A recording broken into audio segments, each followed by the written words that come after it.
Charles-Édouard Jeanneret, Le Corbusier. Arquitecto franco-suizo, considerado el arquitecto más influyente del siglo XX. A través de sus obras, se advierte una constante evolución que abarca desde las residencias blancas y puristas, hasta bloques de viviendas sociales y edificios gubernamentales. La obra arquitectónica de Le Corbusier es muestra de un intercambio de influencias sin precedentes, que se extendió a escala mundial, en relación con el nacimiento y desarrollo del movimiento moderno.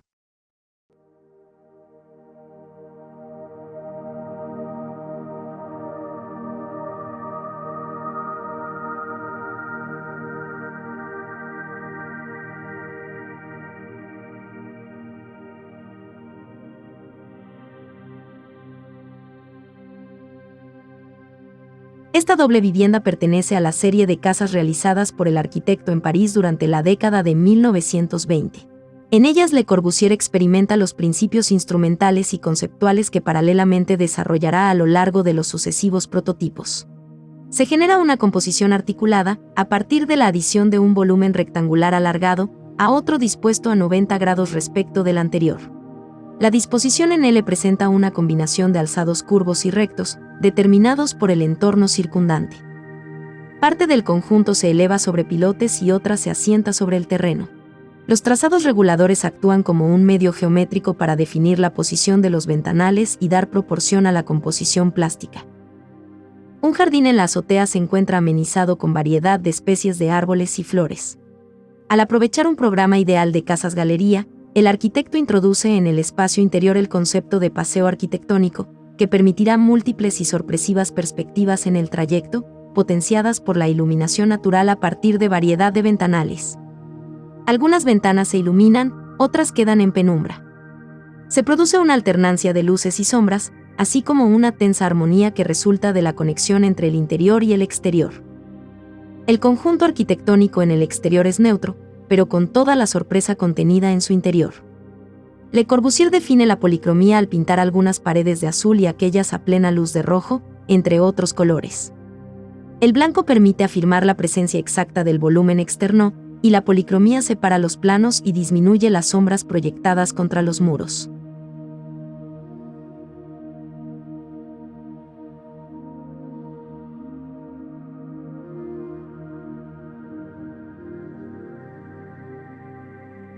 Obra paradigma de la arquitectura del siglo XX.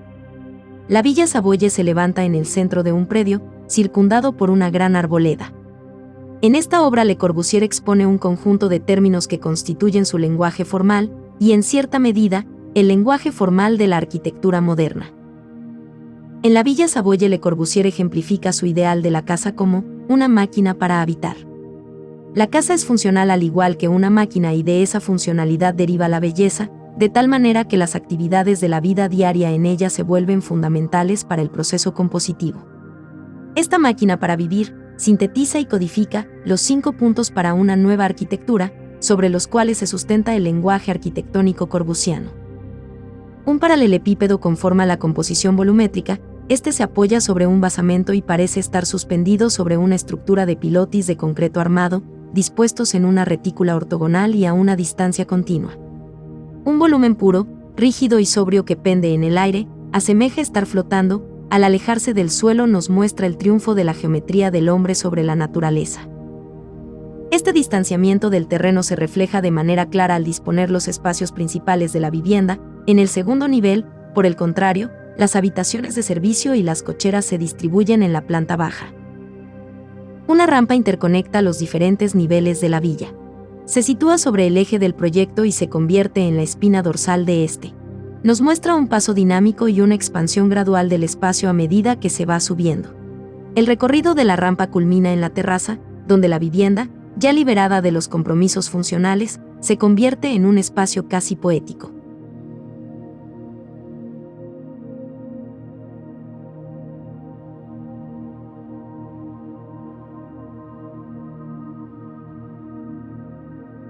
La Fundación Suiza encarga la realización de un recinto para resolver el problema de alojamiento de los estudiantes universitarios suizos.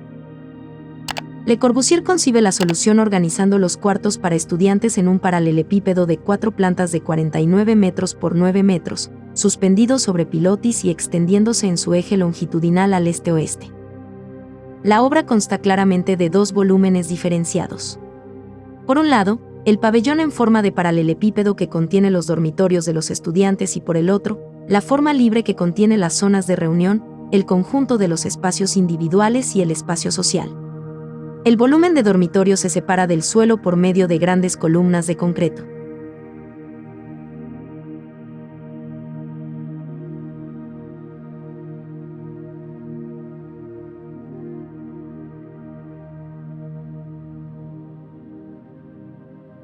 El proyecto de unidades de habitación de Marsella representa la materialización de un prototipo de vivienda vertical basado en el equilibrio entre lo individual y lo colectivo.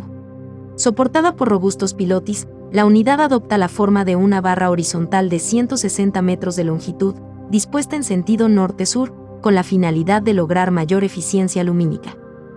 El edificio consta de 500 apartamentos distribuidos en 17 niveles. Cada tercer piso, el arquitecto dispuso de un corredor interior, con la finalidad de repartir los apartamentos dúplex en ambos costados.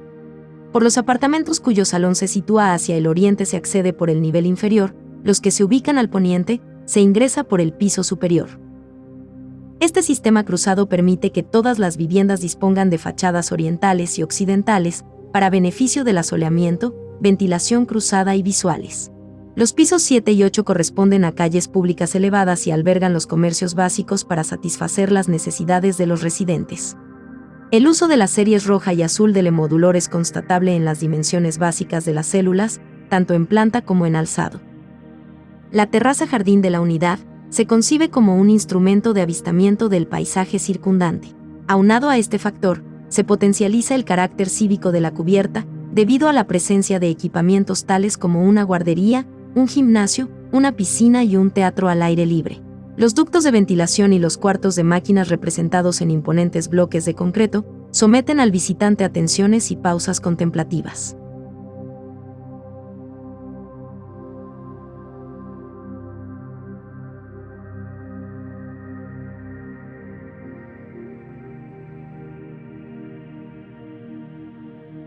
En este proyecto doméstico, realizado para el Dr. Curuchet, se retoman las exploraciones sobre los 5 puntos para una nueva arquitectura que habían alcanzado su clímax 2 décadas antes, en la Villa Savoye. La vivienda se ubica sobre un terreno entre medianeras, sobre una avenida principal. El programa de la casa, en el que se incluye el consultorio de su propietario, se reparte en 2 volúmenes, al fondo se destina el despacho del doctor, mientras, en la parte frontal se disponen las áreas de servicio, una escalera interna y un patio. Ambos cuerpos principales están conectados por una rampa que comunica la planta baja con el mezanine. En el vacío entre los volúmenes, se desplanta un árbol y una serie de esbeltas columnas que esbozan una retícula hasta el límite del terreno. Al nivel de la calle, el espacio público y el privado se separan mediante una reja y una puerta de acceso, confinada entre un bastidor de concreto. Las dependencias de la casa se disponen en el tercer nivel, en un volumen remetido de doble altura, con lo que se genera una terraza orientada hacia la calle, parcialmente resguardada por una cubierta trapezoidal y por profundos parasoles. Dentro de la casa y del consultorio predomina el color blanco, mientras en las puertas, nichos y elementos de carpintería se presentan variaciones de color.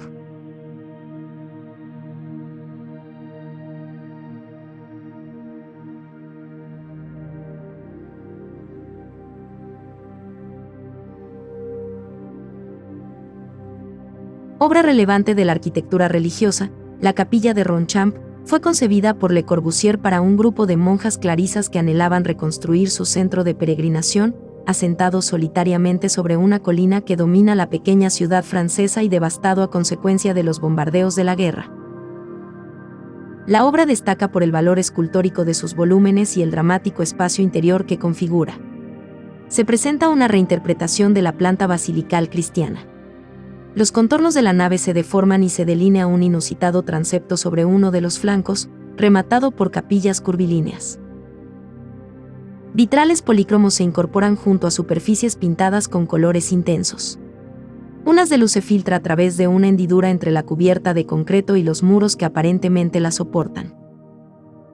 La atmósfera interna, mística y tenue, difiere con el aspecto predominantemente blanco del volumen exterior, donde solamente contrasta la cubierta, a manera de un cascarón espeso y ligeramente convexo. Hacia el oriente se dispone un altar al aire libre, cobijado por la parte de la cubierta en voladizo, en donde resalta un púlpito cúbico de concreto y un coro en voladizo. Al poniente, se disponen dos capillas, con sus ábsides enfrentados y mediados por una gárgola que conduce el agua a una sinuosa pileta. Por el norte se distingue un muro bajo y la escalera que comunica con el coro interno. Al sur, se presenta la imagen más icónica del proyecto, el ancho muro perforado por los vitrales y rematado en uno de sus costados por un volumen, que evoca la figura de un campanario.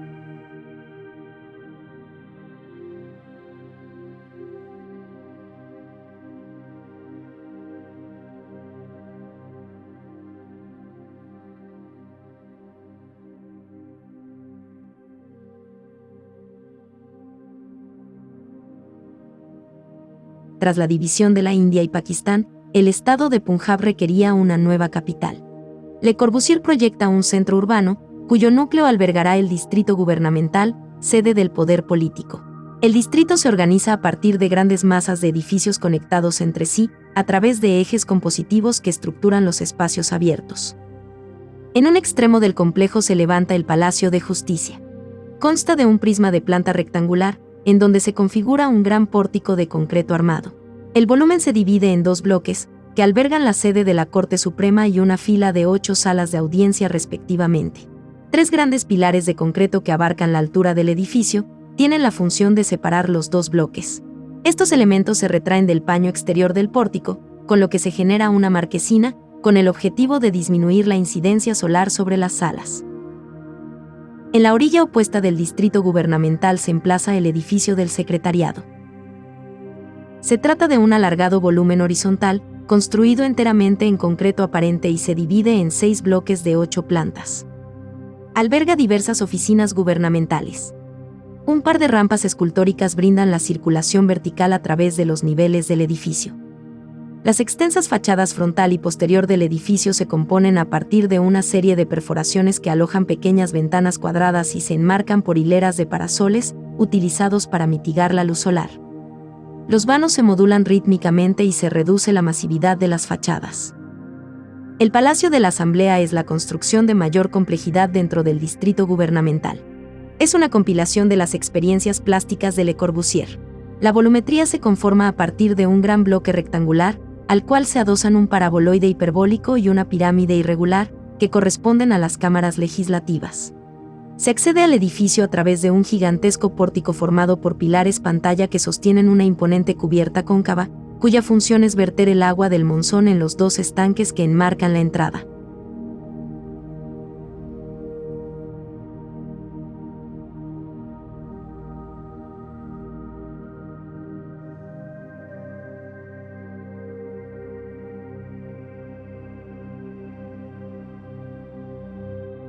Convento dominico emplazado en las inmediaciones de Lyon, en un terreno que presenta una suave pendiente hacia el sur.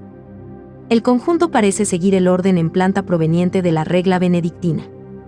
El claustro se funde con el terreno sobre el que la edificación cúbica y gris se erige, apoyada en pantallas de concreto a manera de pilotis.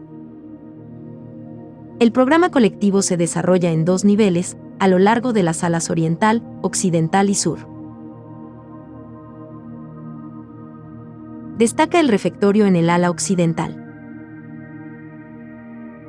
En el flanco norte, y levemente dilatada del resto del conjunto, se alza la iglesia, en apariencia, un hermético volumen de concreto bruto, en donde se recurre al uso de efectos lumínicos para crear una atmósfera dramática.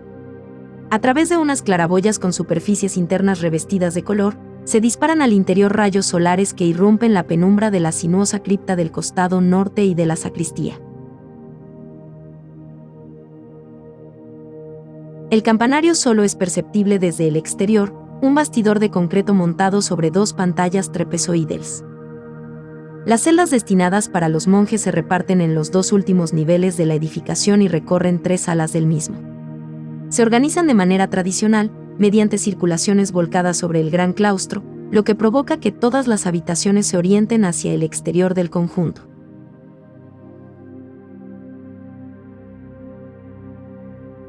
Le Corbusier. Su obra arquitectónica se asocia directa y materialmente a las ideas del movimiento moderno, cuyas teorías y creaciones tuvieron un significado universal excepcional a lo largo del siglo XX. ¿Qué te parece la obra de este gran y controvertido arquitecto? ¿Alguna obra que te gustaría que analicemos a fondo? Nos encantaría conocer tu opinión, además te invitamos a suscribirte al canal y nos ayudes a compartir el video. Por tu atención, muchas gracias. Nos vemos en la próxima.